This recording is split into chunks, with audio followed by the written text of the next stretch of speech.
नमस्कार बच्चों, मैं अजय चौरसिया, माध्यमिक शिक्षक, शासकीय उत्कृष्ट विद्यालय सिलवानी, जिला रायसेन, आप सभी का सामाजिक विज्ञान की इस कक्षा में एक बार पुनः स्वागत करता हूं। हम लोग इस समय कक्षा 10वीं के सामाजिक विज्ञान विषय के अध्याय 6 प्राकृतिक आपदाएं और आपदा प्रबंधन का अध्ययन कर रहे हैं। इस अध्याय का ये 6वां वीडियो है।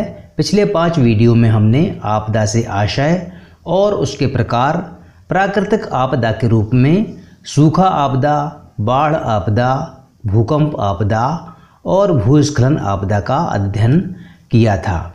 आज के वीडियो में हम इस अध्याय के अंतर्गत सुनामी आपदा के बारे में जानने का प्रयास करेंगे। सुनामी क्या है, सुनामी आपदा के क्या कारण हैं, सुनामी आपदा के क्षेत्र, इसके प्रभाव और सुनामी आपदा से बचाव के उपाय, इन सभी बातों का अध्ययन हम इस वीडियो में करेंगे। तो चलिए आज का वीडियो हम आरंभ करते हैं। भूकंप और ज्वालामुखी से महासागरीय धरातल में अचानक हलचल पैदा होती है और महासागरीय जल का अचानक विस्थापन होता है। परिणाम स्वरूप ऊर्ध्वाधर ऊंची तरंगें पैदा होती हैं, जिन्हें सुनामी अथवा भूकंपीय समुद्री लहरें कहा जाता है। सामान्यतः शुरू में सिर्फ एक ऊर्ध्वाधर तरंग ही पैदा होती है, परंतु कालांतर में जल तरंगों की एक श्रृंखला बन जाती है। अर्थात सबसे पहले सिर्फ एक तरंग ही उठती है, लेकिन उसके पश्चात तरंगों की एक श्रृंखला बन जाती है, यानी कि एक के बाद एक अनेक तरंगें उठने लगती हैं। क्योंकि प्रारंभिक तरंग की ऊंची शिखर और निची गर्त के बीच जल अपना स्तर बनाए रखने की कोशिश करता है। महासागर में जल तरंग की गति जल की गहराई पर निर्भर करती है। इसकी गति उथले समुद्र में ज़्यादा और गहरे समुद्र में कम होती है।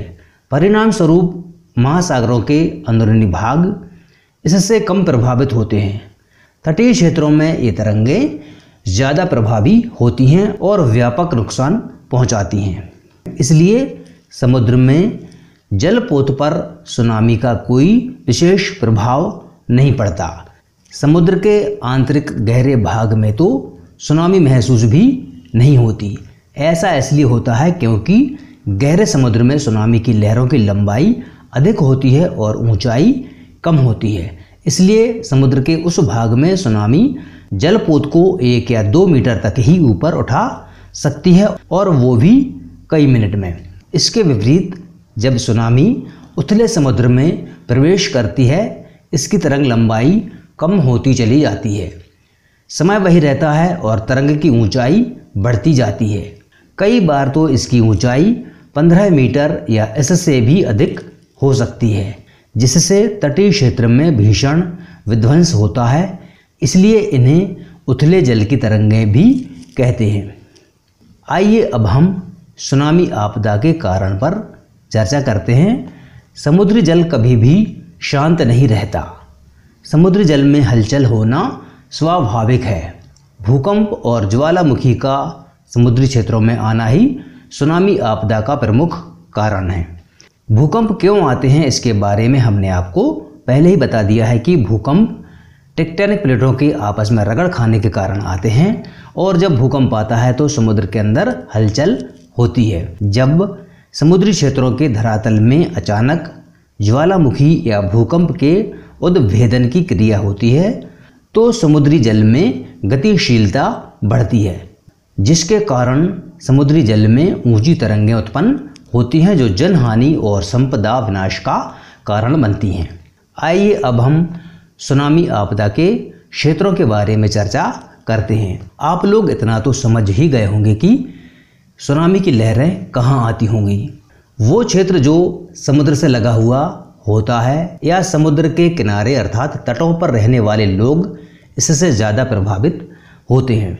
सुनामी आमतौर पर प्रशांत महासागरीय तट पर अलास्का, जापान, फिलीपींस, दक्षिण पूर्व एशिया के दूसरे द्वीप, इंडोनेशिया और मलेशिया तथा हिंद महासागर में म्यांमार, श्रीलंका और भारत के तटीय भागों में आती है।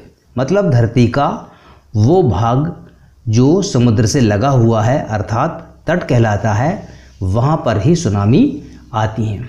आइए अब हम सुनामी आपदा के प्रभावों की चर्चा करते हैं।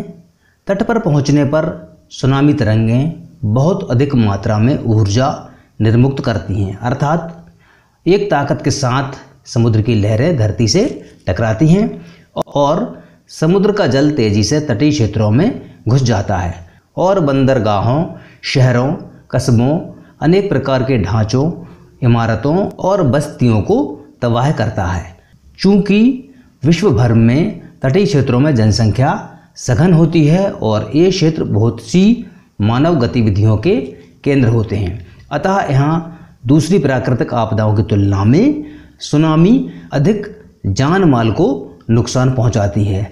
दूसरी प्राकृतिक आपदाओं की तुलना में सुनामी के प्रभाव को कम करना कठिन है, क्योंकि इससे होने वाले नुकसान का पैमाना बहुत ज़्यादा है। किसी अकेले देश या सरकार के लिए सुनामी जैसी आपदा से निपटना संभव नहीं है, अतः इसके लिए अंतर्राष्ट्रीय स्तर के प्रयास आवश्यक हैं, जैसा कि 26 दिसंबर 2004 को आई सुनामी के समय किया गया था, जिसके कारण 3 लाख से अधिक लोगों को जान से हाथ धोना पड़ा था। इस सुनामी आपदा के बाद भारत ने अंतर्राष्ट्रीय सुनामी चेतावनी तंत्र में शामिल होने का फैसला किया है। अब हम सुनामी आपदा से बचाव के उपायों के बारे में चर्चा करेंगे।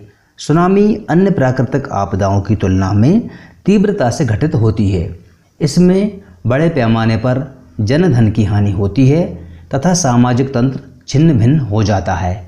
सुनामी चेतावनी तंत्र विकसित करके समुद्र तटीय क्षेत्रों में मछुआरों और समुद्री पोतों की रक्षा की जा सकती है। मुझे उम्मीद है आप लोगों ने सुनामी को अच्छी तरह से समझ लिया होगा। अगले वीडियो में हम मानवकृत आपदाओं के बारे में समझने का प्रयास करेंगे। अगर आप हमारा अगला वीडियो सबसे पहले देखना चाहते हैं तो इस चैनल को सब्सक्राइब कर लीजिए और बेल आइकन को दबाकर नोटिफिकेशन को ज़रूर ऑन कर लीजिए। धन्यवाद।